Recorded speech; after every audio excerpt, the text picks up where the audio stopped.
Perkins and Confessions of an Economic Hitman showed us the debt dimension of empire. The first empire ever is our empire, the empire that runs on debt more than anything else.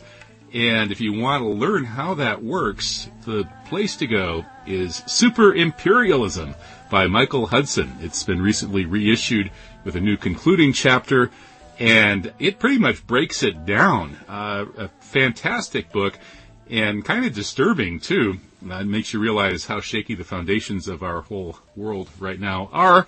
So let's talk about it. Hey, welcome, Michael Hudson. How are you? Well, I'm pretty good, and it's good to be here. Okay, yeah, good to finally have you. I've been reading your stuff for years and years, and I just read Super Imperialism, actually, for the first time, I hate to admit, and that's quite a masterpiece. I would think if you were teaching a university course on these matters, you would have to assign it, but I'm not sure that it's mainstream acceptable enough to get that assignment. What's been the response to this book? The problem is not acceptability. The problem is getting it into the curriculum. I was a professor of economics since the 1960s. And there's no way to fit either international finance or even money and credit into the curriculum or the balance of payments. I don't think the balance of payments, which is what the key to the world's debt problem today is taught anywhere. I was told that in 1969 and 70, my course was the only course in balance of payments accounting in the United States. And most economists actually look at economies as if they're done on barter, and money doesn't really appear because economists say, well, we owe the debt to ourselves, so it doesn't really matter. But the we who owe the debt are the 99%, and the ourselves are the 1% that people are owed to in America. And internationally, right now you're seeing crises erupt throughout the world. Argentina, again, is about to default or repudiate the debt that it owes to the International Monetary Fund that essentially serves as an arm of American foreign policy. And that's what I discuss in Super Imperialism, how the International Monetary Fund lends money to support governments who are friendly to the United States. And when the U.S. policy, neoliberalism usually, gets these economies in trouble, the IMF will lend money to a country like Argentina to support flight capital. It'll enable all of the U.S. corporations in Argentina and the rich families to move their domestic money and pesos or escudos or whatever they're dealing with out of the country into dollars, and then the IMF lets the currency collapse. And in fact, it insists that the currency collapses because it says if you can't pay your debt, the way to repay it is to impose austerity and lower your wages. And stop investing in public infrastructure, stop government spending. And so the result of this policy of the IMF and with the World Bank right behind it is to make countries less and less able to pay their debts, and so they fall deeper and deeper into debt and more dependent on U.S. Official credit, IMF credit, and essentially debt is used internationally to impoverish other countries, just as it's now impoverishing the U.S. economy. And this all raises the question of why you were the only one teaching this in the universities, given its central importance for history, geopolitics, the way things really work in the world. And that's where I wonder whether there must not be some kind of political resistance in the form of a kind of a propagandistic way of pushing particular views of politics and economics coming down from the top. Like when I read John Perkins' book years and years ago, I had no idea that that was actually how it worked. It seems like somebody must not want us to know that this is how it works. Not really. Certainly the government wants to know how it worked. The reason that I taught balance of payments was I'd been working for many years for Chase Manhattan as their balance of payments analyst, and then for Arthur Andersen. the accounting firm that was later closed down for fraud, as its balance of payments analyst. And the topic just wasn't taught in economics. There's economic theory in the universities pretty much ignores money and credit. That's what Steve Kane and myself and the MMT people at the University of Missouri at Kansas City, and who have now all been dispersed, Stephanie Kelton, Randy Ray, we're all trying to say, wait a minute, you're looking at the economy as if it's purely technological, purely physical, but and you look at technology and GDP growth, but actually what grows most rapidly is debt. And the debt is what is slowing the economy down and preventing the economy from growing. There's an attempt not to look at any kind of either money and credit created by banks, or what they're creating it for, which is essentially for real estate, for economic rent. And you could, way back in the 1890s, you had economics stopped. There was an anti-classical reaction against Adam Smith, John Stuart Mill, Marx, Henry George, all the people who were talking about economic rent. This was most of the fortunes in America were all made by economic rent. So the wealthy fortune gatherers and rent extractors promoted a kind of barter theory of the economy. But in terms of what the government wanted, when my Super Imperialism came out, I had thought that probably a lot of left-wingers would buy the book, and indeed it was quickly translated into Spanish and Russian and other countries. But immediately, Herman Kahn at the Hudson Institute, a National Security Institute, hired me and said the Defense Department wanted to give a $85,000 grant for me to come to Washington. So they can understand how they're ruling the world. Yes, they didn't realize that the going off gold for the United States left other countries with central banks with nothing to keep their foreign exchange reserves in except U.S. dollars, which meant loan U.S. Treasury bonds, loans to the U.S. Treasury, essentially. And so they looked at my Super Imperialism as a how to do it book. And for the next 4 years, I was going back and forth to the White House and other government agencies, sort of explaining this, and there was no attempt at all to prevent this from being discussed. In fact, I worked for a lot of brokerage houses who wanted me to explain to them what the foreign exchange effects of American dollarization and the Treasury bill standard were, and America's free lunch. And Herman Kahn and others said, well, look, this is great.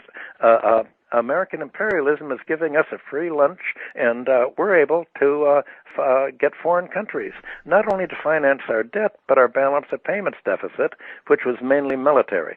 So in effect, it's foreign central banks that paid the foreign exchange costs of America's military expansion, all through the Korean War, the Vietnam War, and throughout the 1960s and 70s. Into the 80s, all over the world, and again, there's no economics as a discipline doesn't deal with politics, and political theory doesn't deal with economics. And so there really was nowhere for me to fit this into the curriculum at all, but the book's been translated into many foreign languages. There have been at least 2 editions in Chinese where it sold more copies than anywhere else. And I can see why. Logic... I can see why China would be interested in this. Yes, because if you understand how America gets a free lunch through the dollar standard, if you understand how the IMF and the World Bank are impoverishing countries, then you realize why other countries are trying to de-dollarize, getting rid of the dollar, and why this is causing just desperation in the United States, which cannot now has to pay to finance its own military expenses throughout the world with its own dollars, and that's causing the dollar to go down. It's causing inflation here. It's causing other countries to break away from the U.S. orbit and leave the United States actually isolated. So the United States, when it went off gold in 1971, created a system that gave it an enormous amount of free lunch and foreign money for 50 years. But now that's ending. It became so predatory and so abusive and so destructive of the third world, destructive of other economies through the bad economics of the IMF, the bad economics of the World Bank, and essentially the destructive economics of neoliberalism from Reagan and Bill Clinton, Margaret Thatcher in England, and social democratic parties in Europe, that other countries are now changing, and the whole world is splitting up and fracturing geographically, largely as a result of financial factors, monetary factors, and balance of payments issues, and all of a sudden the whole emptiness of the way in which economics is taught in the United States is changing. Well, I guess that's a good sign. But the good fortune for your book may not necessarily be good fortune, certainly not for the U.S. empire, or maybe not even for the world. So the question that arises after reading your book, the first question is, if at this point China and this new bloc, sort of Russia and China, and of course Iran is on their side, and various other countries are interested, if this new bloc is going to try to break out of the dollar scam that you described in the book, the biggest question is, why hasn't anything like this happened before? Because as you described before World War II, it was just kind of taken for granted that a country that runs a huge deficit, gets into debt, ends up at the mercy of its creditors. And somehow the U.S. has flipped that around, especially after Nixon went off the gold standard. And rather than the world responding the way that all countries did prior to World War II, by pursuing their own national interests, it seems like most of the world has spent many decades accepting a grossly unfair system in an unprecedented way. So why has the reaction been so so bizarre after World War II, when before that it would have been unthinkable? Well, all along, other countries realized that the system was unfair. General de Gaulle explained how it was unfair already in the 60s. The problem is there wasn't, in order to have an alternative, there had to be a critical mass. And that meant a critical economic mass. The United States had one way of convincing other countries to go along, saying, we'll wreck your economy if you don't follow our rules, and we'll wreck your economy by doing what they're trying to do to Russia and China and other countries today, by imposing economic sanctions. And by sanctions, they meant, we won't, you need our exports and you need our market. Where are you going to sell your goods except to wealthy Americans? Where are you going to get your food except from American farms? Other countries weren't able to feed themselves, and they weren't able to find really a market, because all of the markets were plugged in to U.S. consumers and U.S. consumption and U.S. foreign investment, and other countries just didn't have really, they weren't willing to make the step towards public infrastructure investment themselves. There was somehow an idea that if you privatize infrastructure, it'll become cheaper. And, of course, that's not the case. It's loaded down with debt and becomes a monopoly and becomes more expensive. Well, it took 50 years for other countries to develop to the point where 2 years ago, when the United States imposed agricultural sanctions on Russia, Russia said, okay, we'll grow our own cheese.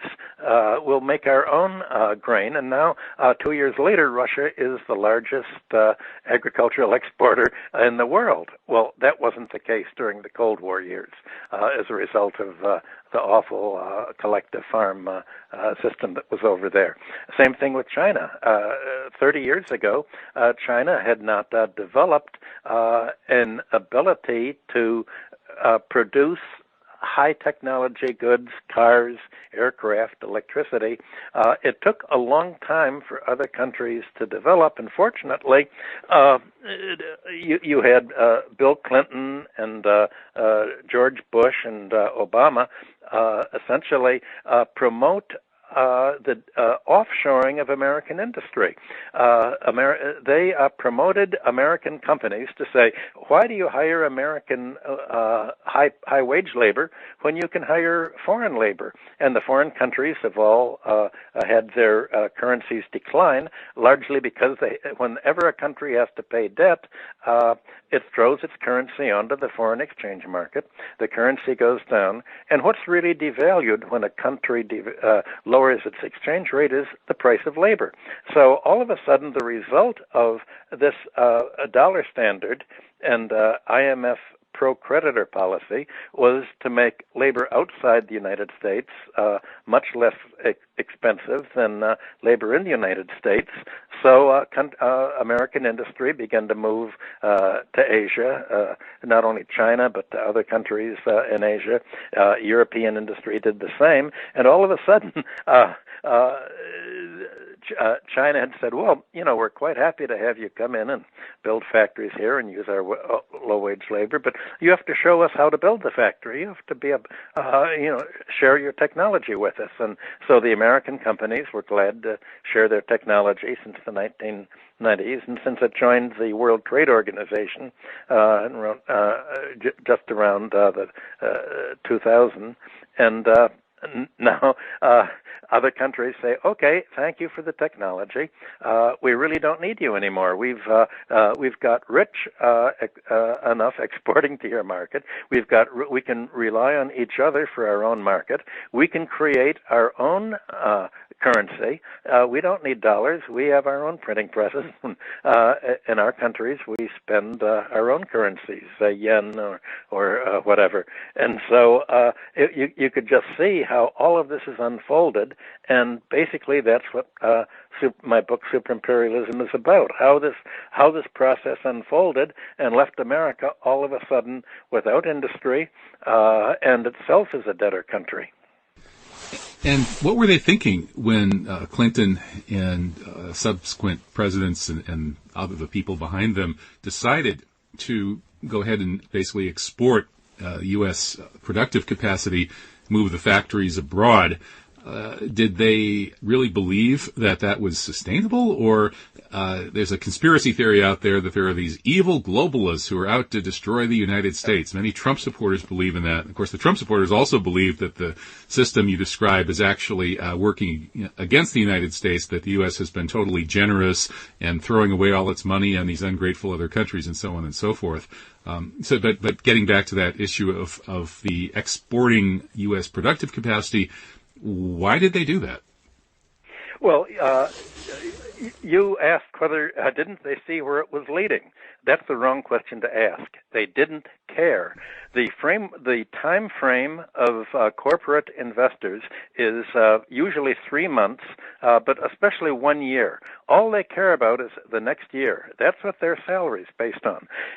They knew exactly where it was leading. They didn't care because they said, we'll be retired by then.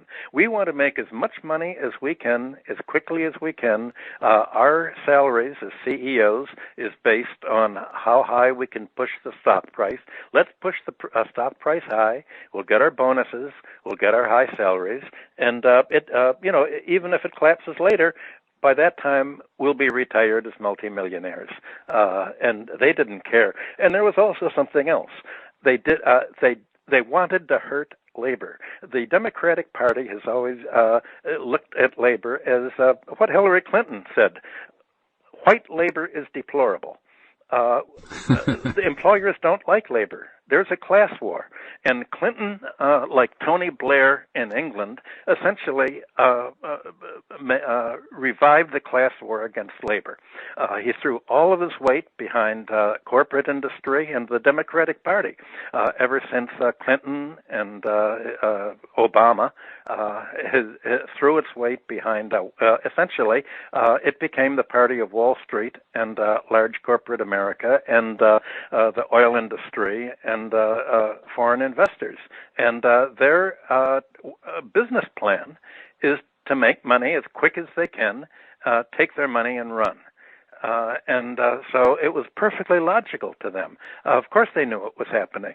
But to them, the fact that they were getting rich and labor was getting further and further in debt was actually a bonus because they're really very nasty people. Their ideology is nasty. They want to get rich by making other people poor. That's their strategy. The whole business plan of the United States economy for the last 20 years is for the wealthy 1% to get the 99% in debt, and for America, investors and banks to get third world countries in debt, and then say you have to lower your wage rates, you have to stop unionization, you have to essentially provide low-priced labor, and at a certain point, this is it was the United States actions itself by the Clinton and all the subsequent presidents, especially Obama, that essentially forced other countries to go it alone, which is the one thing that was the opposite of creating an empire. You can't have a unipolar, single global economy if you force other countries to remain in your empire only by impoverishing their own labor force. At some point, they're going to push back, and they're going to say, we don't want to be impoverished. And that's exactly what's happening week after week and month after month in today's news. And in today's news, we see claims that this new Democratic administration wanted to change things and push these big infrastructure projects and engage in a certain amount of Bernie Sanders-style redistribution and so on. Claims that the Democrats were sort of revitalizing the American left, such as it is. You write in a new article about the demise of the Democrats that today's U.S. political duopoly it features the Democrats having the key role of protecting the Republicans from attacks from the left, and that's basically all they do. So I imagine you weren't particularly surprised when these ambitious Bernie Sanders-style proposals have pretty much all fallen by the wayside. There was never a chance of them taking place because the philosophy of the Democratic National Committee that really runs the party is, well, if we do have infrastructure, it has to be as a giveaway to monopolies that are going to get rich off the government grants to them. There are two kinds of infrastructure spending. The United States in the 19th century, late 19th century, developed the whole philosophy of infrastructure spending. And Simon Patton, who was the first economics professor in the United States at a business school professor at Wharton School, said infrastructure is a fourth factor of production alongside labor, land, and capital. But the purpose of infrastructure isn't to make a profit.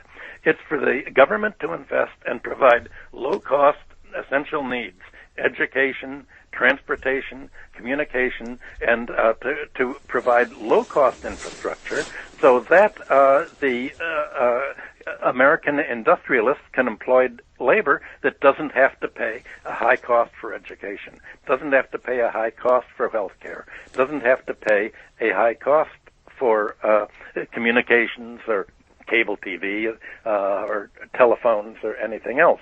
Well, all this changed after the 1980s with essentially neoliberalism of Margaret Thatcher and Reagan and Bill Clinton.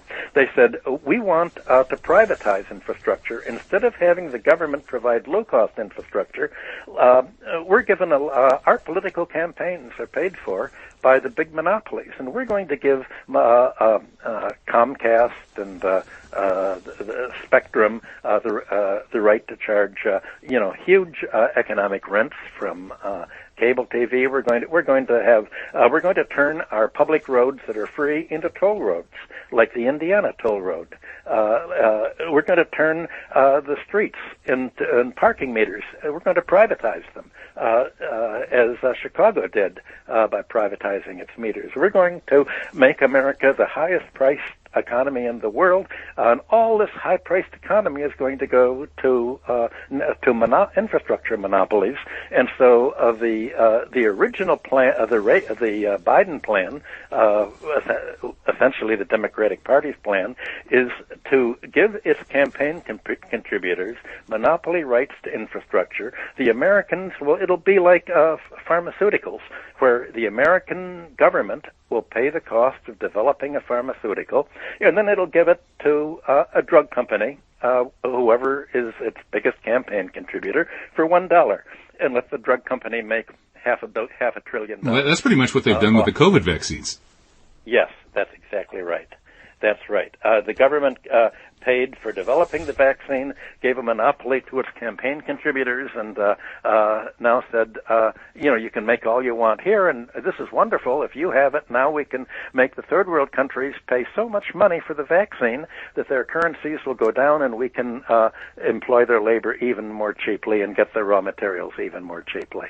So that's part of the system. It's the infrastructure, as the Democratic Party sees it, is a travesty of what American infrastructure was a century ago. And they don't realize that it's the way in which infrastructure is financed and what it's priced for that is the key. Of course, Bernie Sanders said, "Look, American companies won't have to pay their employees so much money if the government pays for all of their medical costs." Right now, 18% of America's GDP goes for health insurance and health care. That's higher than any other country, and the health care is much worse because it's all done for profit and done as cheaply as possible, and it's been financialized. So the angry reaction to this that we would expect has to some extent developed abroad as this new bloc with Russia and China kind of at the heart of it are pushing to de-dollarize, which could take down the empire by preventing the U.S. from running these massive deficits to support its military occupation of so much of the globe. But here in the United States, the angry reaction to it has come through the Republicans and the Trump movement.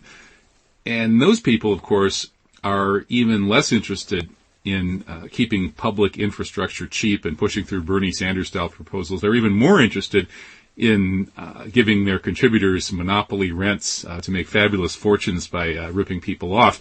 So where will the well-informed, angry reaction to this come in the U.S. political system? Do we need a third party, or could the Trump movement morph into a more enlightened, angry populist movement? I don't see either. You've stated the problem very clearly. What you just said is exactly what's occurring. It's almost impossible to start a third party in the United States. Bernie Sanders looked into that years ago, and the way that the state laws are written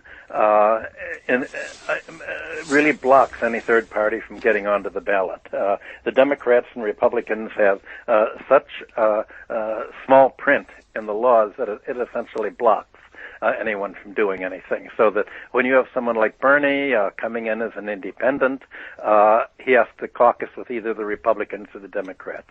I certainly don't see the Republicans being any better because they're just like the Democrats.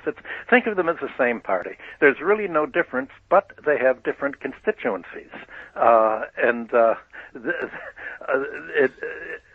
they both are financed by the same campaign contributors, by Wall Street, the large corporations, oil and gas, the pharmaceuticals industry, and it really doesn't matter. For instance, if you look at last month's election for the mayor of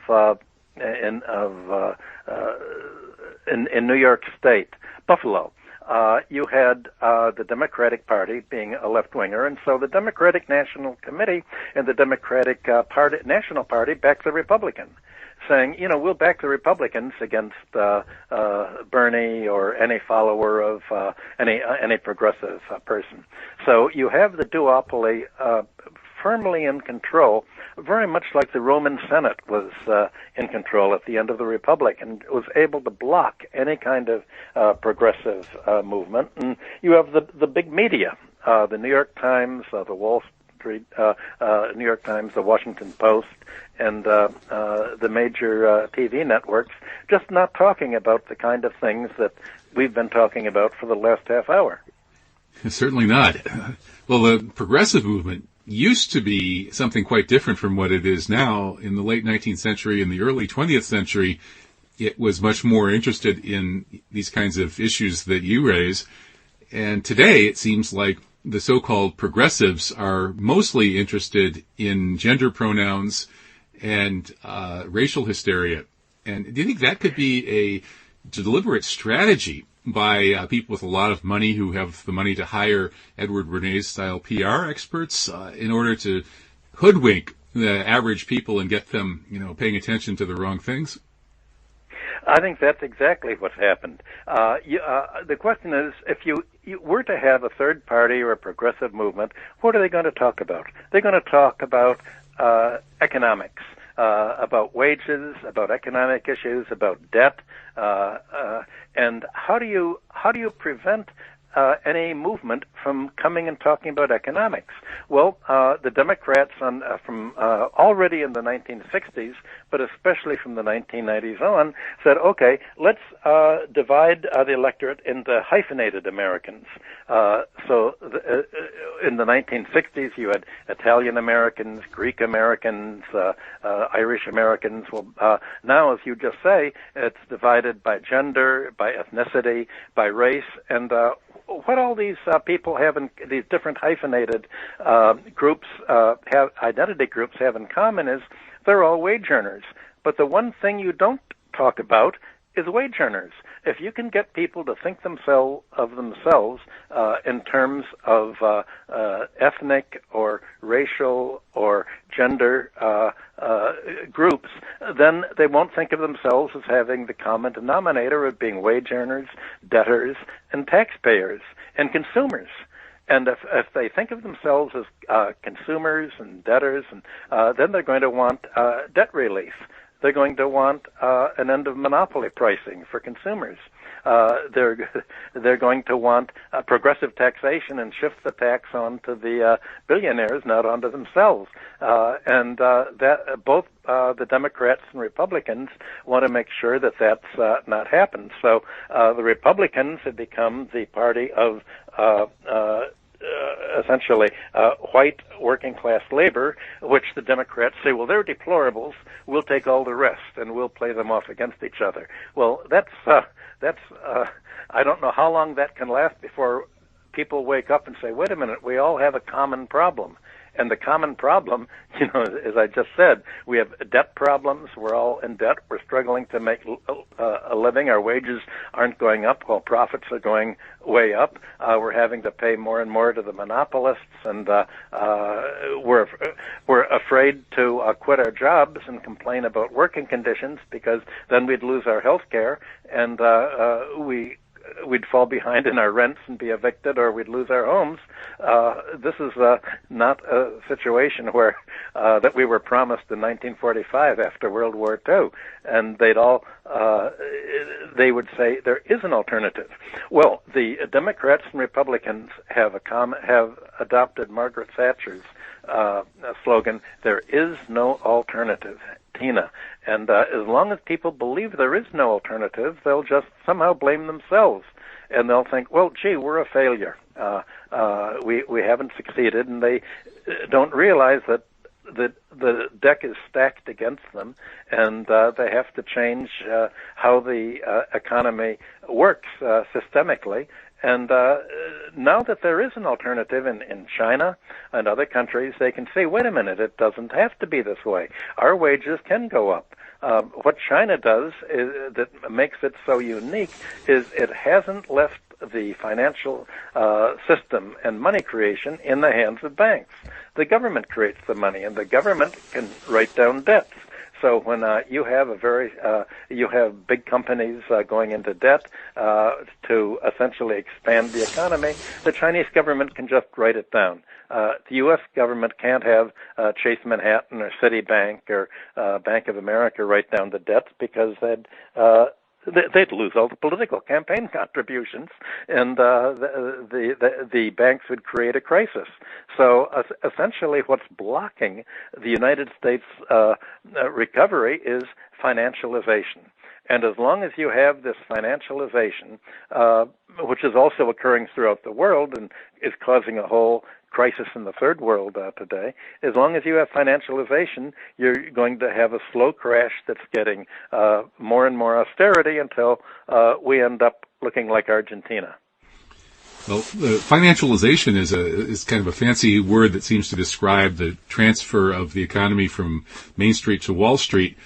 And it occurs to me, reading your work, and one of the great things about your work, of course, is the sweep of history, where you can touch on these historical examples from the Roman Empire and even back to biblical times. It occurs to me, thinking about that really there's sort of two basic underlying scams at the heart of these processes that you describe.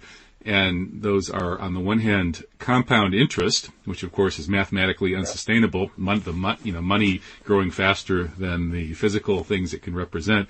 And then the other is rent extraction, unearned rent extraction. Somebody has a piece of paper that says, I own this land or whatever, I own this money, I own this anything. And so you have to just pay me for sitting here on my butt doing nothing because I have this piece of paper I can wave in your face. And these two kinds of unearned wealth seem to be at the root of so many of these problems. And you can see why, for instance, I'm Muslim, and we're quite fervently opposed to usury, although most Muslims don't have the faintest concept of what's really going on, what's really at stake. And but that core principle of usury being a horrendous sin and something that just needs to be stomped out, and that God and his prophet and the community of his prophet by extension has to be at absolute all-out war with usury, meaning all forms of lending at interest for all of eternity. And that principle is there. So I'm wondering if you think that enlightening people to this, just like people, when they understand a Ponzi scam, they can avoid being taken in by it. At some point, will humanity awaken and recognize that unearned rents and compound interest need to be abolished? Well, this is what classical economics is all about in the 19th century. Everything from Adam Smith to David Ricardo to John Stuart Mill to Marx to Alfred Marshall to Thorstein Veblen, the whole 19th century tried to get rid of land rent and economic rent by the landlord class, which John Stuart Mill said economic rent is what landlords make in their sleep. It's unearned income. We want classical idea of a free market was the free markets from economic rent and from monopoly rent, from land rent, and from natural resource rent. And the idea was that taxes should essentially siphon off all the rise in land values and natural resource values and economic rent. And that was the whole idea is that that's where the world was moving towards until World War I. Everybody expected governments to play a rising role, and it was in the United States and Germany where government was playing the most active role in promoting industrialization and preventing economic rent by the U.S. Antitrust laws and other countries' similar laws, that these became the leading industrial nations. Well, today, economic rent is essentially being opposed primarily in China and the socialist countries, and now it's called socialism. But it used to be called a free market to Adam Smith, and so this is one reason why in the last 30 years they don't teach a history of economic thought in the economic curriculum anymore. They've replaced it with mathematics, and so people are not even aware that the whole idea of a free market is turned away from a market that's free from rent extractors, free from banking and private banking and credit, towards a market free for rentiers, free for landlords to get as much as they can and not pay taxes on it, free for the banks to make financial interest and not have to pay income tax on it. One of the big fights over the Biden so-called social infrastructure plan was to say the most unfair economic giveaway at all is the giveaway to the financial sector in the form of what's called carried interest, which means trading speculative gains by large banking firms that are manipulating the market. And I think of all of the proposals that Biden had, tax financial gains, this was the first to go because the financiers said, if you want us to continue giving money to your candidates to beat the Republicans, then you'd better drop anything that's going to attack Wall Street. Remember, Democrats, you were the party of Wall Street, and so they did that. The next most popular proposal of that Biden had originally made in his plan was to forgive student debt. Well, again, the corporate company said, wait a minute, you've got to have student debt being paid, because if students have to pay their student debt, they're going to have to go to work and go into the labor force and take whatever we are willing to pay them in order to not fall behind in their student debt. So essentially you have what is holding down wage rates, what's holding down working conditions in the United States is finance and economic debt.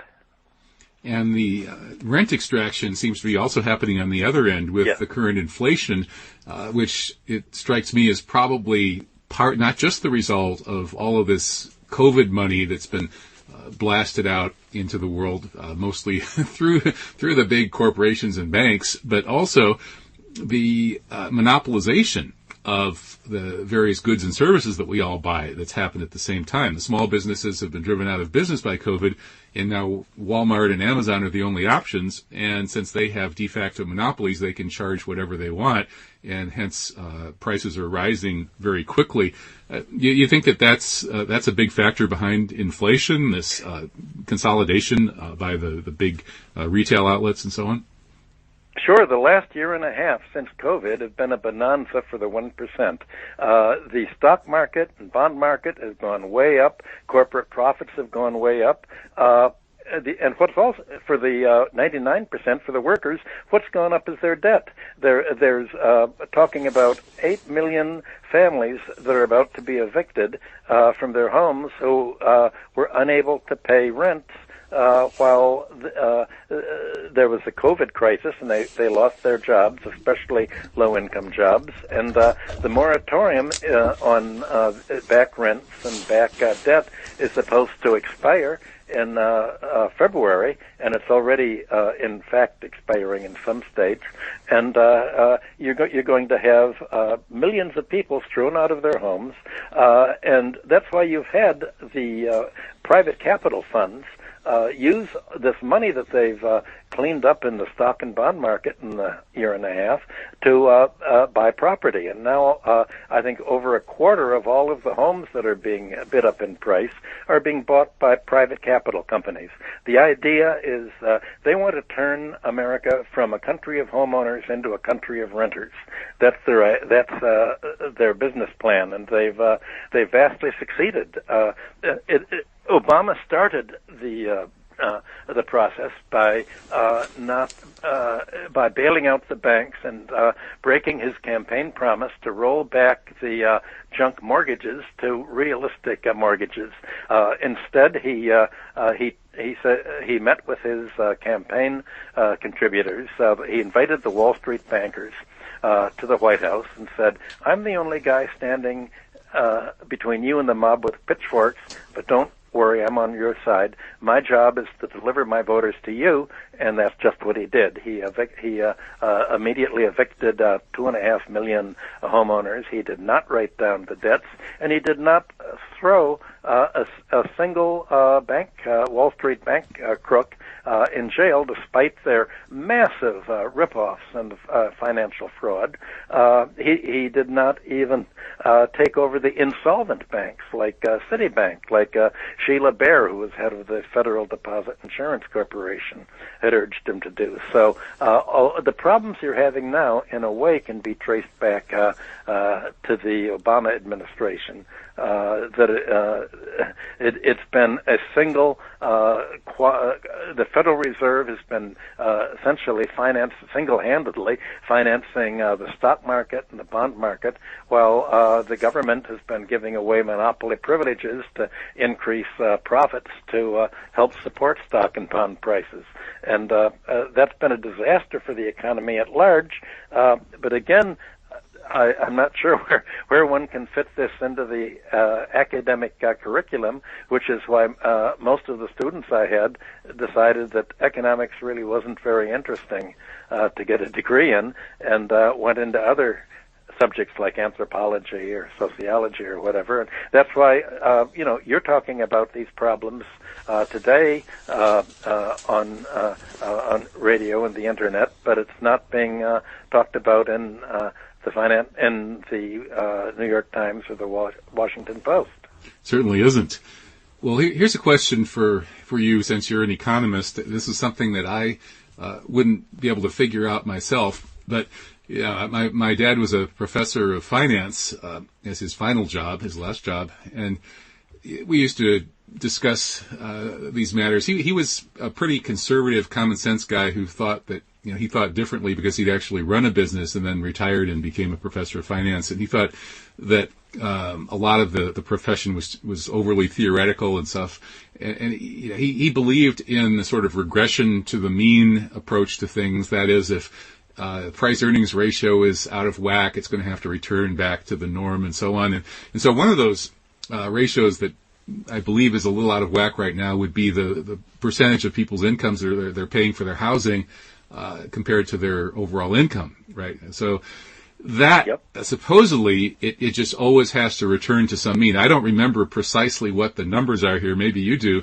But the question would be, if these rent-seeking oligarchs succeed in buying up enough of the U.S. housing stock, are they going to be able to permanently change that ratio so that it'll never regress down to the mean? Like, if, you have the right numbers, but let's just say normally people spend 25 to 30% of their income on housing, and let's say it's up to 35 to 40% now. Can they permanently change that and force people to continue to pay 35 to 40% of their income for housing if they buy up enough of the housing stock? Or do you think it'll inevitably bounce back to the historical levels?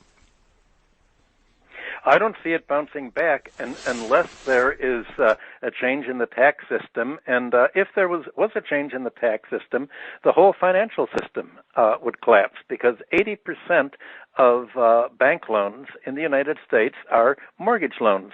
And these mortgage loans to homeowners are guaranteed by the government up to the point where they absorb 43% of your income. Well, imagine, and this is the legal maximum in the United States. Fannie Mae, the government mortgage insurance agency, says, we will guarantee the loan so that you will not make money, but you can't take more than 43% of the income, because otherwise it would be unstable. Well, when I came to New York in 1960, there was a rule for banks. Banks would not make a mortgage loan for a home that absorbed more than 25% of the borrower's income. So already we've had the income go from 25% to 43%. Well, just imagine the status of workers now. If 43% of their income goes for housing, and in New York City, it's often 50%. Of their income. Will go in San Francisco, it's 200%. Well, this is why the United States cannot reindustrialize. As long as the house prices absorb this high a rate of income, and as long as the banking sector is supporting this, and as long as the political parties say we will not tax, we will continue to untax real estate, so that all of the rising land value will be able to be pledged to banks to pay interest instead of to pay taxes. Essentially, it's the untaxing of real estate in the United States that has subsidized the increase in housing prices, because housing prices are worth whatever a bank will lend to buy a house. If you have to go to a bank, and if they lend more and more, and you don't, this money isn't taxed away, well, the price is going to go up. So you have the government policy, the bank policy, all trying to promote this high diversion of income into paying land rent. Again, the exact opposite of what Adam Smith and classical economics and John Stuart Mill, the whole 19th century, had advocated. Well, this has priced American labor and industry out of world markets. There's no way in which, if you have to pay 43% of your income for a rent, if the government were to give you all of your goods and services for nothing, all of your food, all of your clothing, all of your transportation for nothing, you still you'd have to pay so much money for rent and for health care that you couldn't compete with labor in Asia or the Third World or even Europe. And so this is what is essentially excluded the United States from having a successful empire. It's all it's the greed of the financial sector, basically, and the takeover of the government by the financial sector here, as it happened under Margaret Thatcher in England and Tony Blair. You've had both countries essentially enter their permanent austerity program, and the only way to cure this is for housing prices to go down. But if the housing prices go down, then the banks will go broke. That's what Obama said. He has to support the banks, because if he'd actually lowered the housing prices to realistic levels that would enable America to survive, the banks would go under. Unless you're willing to restructure the banking system, you're not going to be able to reindustrialize the American economy. Well, that's interesting. And, Ellen Brown has been on the show many times talking about the need to make banking a public utility. And I don't know whether to, I guess, I recently read Stephanie Kelton's book. I'm forgetting the title, but she argues that essentially we can fix all kinds of problems and bring back full employment and have all sorts of goodies simply by having the government spend more money. That this is the modern monetary theory position, and maybe that is true to a certain extent in the U.S. due to these privileges that you describe in Super Imperialism. I doubt if it's nearly as true anywhere else, but I'm not sure that is possible right now for all these reasons that you've been describing. But do you think that if the U.S. ever does opt for more of a Bernie Sanders style pro-modern monetary theory kind of set of administrators, would they quickly run into the limits of spending money due to these international factors, Chinese and Russians and this new bloc arising? No, there's no limit to how much domestic money you can create to spend domestically. Right now, the banks are creating all the credit. And Stephanie says you don't have to rely on banks to create credit. The government can simply create the credit instead of the banks, and it doesn't have to charge interest. It doesn't have to go into debt. Stephanie was my department chairman at the University of Missouri at Kansas City, and we've gone around the world together giving speeches and lectures on this. So her logic is quite correct. The problem is that modern monetary theory has been taken over by somebody in a much stronger position than Stephanie, by Donald Trump. And Donald Trump said, we can just create all the money we want. And he cut the taxes and went on spending. And he was willing to do it. Stephanie was the economist for the Congressional Budget Committee and was an advisor to Bernie Sanders, but the Democratic Party gimmicked the election to make sure that Sanders and people who were advising him would not have a chance of getting into government, and they chose the Donald Trump version of modern monetary theory, where the government creates money and gives it to the bank. The quantitative easing has created trillions and trillions of dollars, but it's all been used to buy stocks and bonds and package mortgages. It hasn't been used to spend into the economy, which is what Stephanie wants. So the question is, if the government's going to create money, is it going to be spent into the economy, which is what the MMT group that I'm a member of is advocating, or is it going to be given to Wall Street just to support stock and bond prices and promote financialization? That's really the great issue financially in economic policy today. Okay, and I think that's a good place to end it. So thank you so much, Michael Hudson. I appreciate your fantastic landmark book, Super Imperialism, as well as your ongoing columns, which people can find at the UNS Review at unz.com, where I'm also a columnist, and probably where many of you are listening to this radio show. Appreciate your great work, and I hope that down the line you can come back on the show and we can talk about some promising solutions, or at least some more positive political developments than we've seen so far. Well, you've asked all the right questions, and our discussion shows that there are a lot of powerful interests preventing a solution. So I'm not sure when we're going to have a realistic discussion about that, but it is important for people to know that there is an alternative. Okay. Well, thank you, Michael Hudson. Great conversation. Look forward to talking again sometime. Take care. Good to be here. Thank you for inviting me. Okay. Bye-bye.